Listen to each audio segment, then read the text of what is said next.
पुरानी हवेली।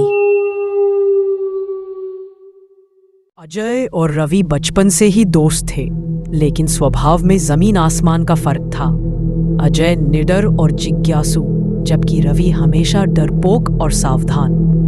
गांव में पिछले कुछ महीनों से अफवाहें फैल रही थी कि पुरानी हवेली से रात को अजीब चीखें और हंसी सुनाई देती है। कई लोगों ने कहा कि वहां किसी औरत की आत्मा भटकती है।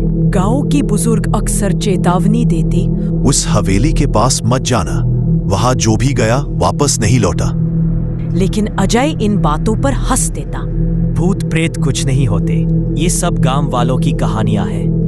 वह रवि से कहता। एक दिन मेले में दोनों घूम रहे थे कि अचानक अजय की नजर एक बूढ़ी औरत पर पड़ी। उसकी आंखें धसी हुई थी और चेहरा झुर्रियों से भरा।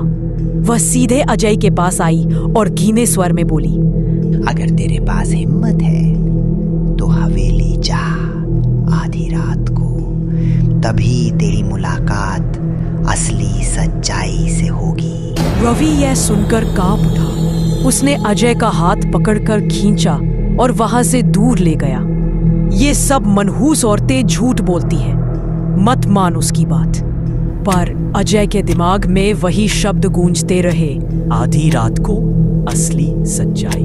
उस रात अजय ने पक्की ठान ली। उसने रवि से कहा, आज रात चलेंगे हवेली, देखेंगे वहां क्या है। अगर सच में कुछ नहीं हुआ तो सबके झूठ का पर्दाफाश कर दूंगा। रवि लाख मना करता रहा, लेकिन अजय की जिद के आगे हार गया। ठीक है, पर अगर कुछ भी गलत लगा तो तुरंत लौट आएंगे। अजय ने बस मुस्कुराकर कहा, डर मत, मैं हूं ना। रात गहराने लगी। चारों ओर सन्नाटा था। बस झींगुरों की आवाज और हवा की सरसराहट सुनाई देती थी। दोनों टॉर्च और लालटेन लेकर निकले।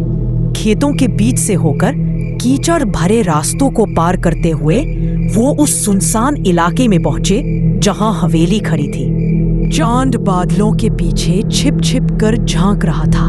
हवेली का टूटा हुआ दरवाजा हवा में हिल रहा था और हर बार टकराकर भयानक आवाज करता।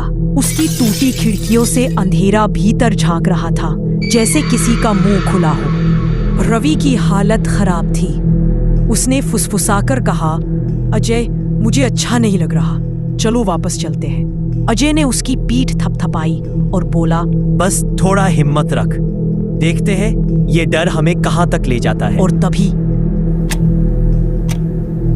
रात के ठीक 12 बजे अजय अपने दोस्त रवि के साथ गांव के बाहर खड़ी उस पुरानी हवेली के सामने पहुंचा।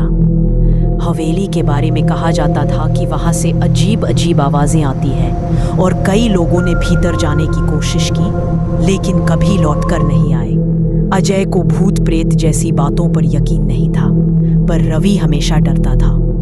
दरवाजा जब उन्होंने धक्का देकर खोला तो वह चरमराहट के साथ खुद ब खुद खुल गया। अंदर जाते ही तेज ठंडी हवा का झोंका उनके शरीर को कांपने पर मजबूर कर गया।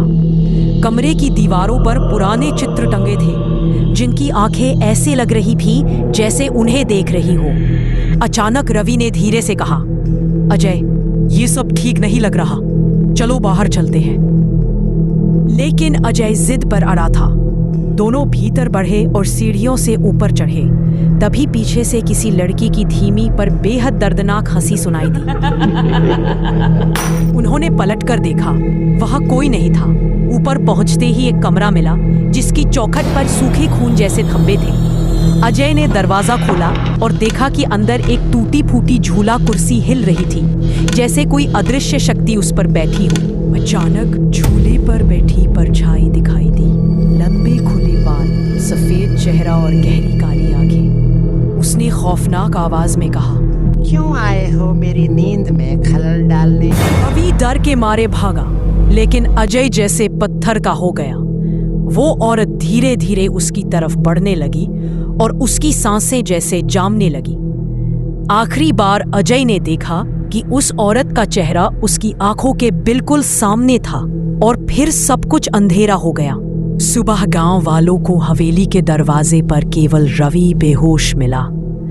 अजय का कहीं कोई नाम निशान नहीं था, लेकिन कहते हैं अब हवेली में हर रात किसी अजनबी की चीखें सुनाई देती हैं।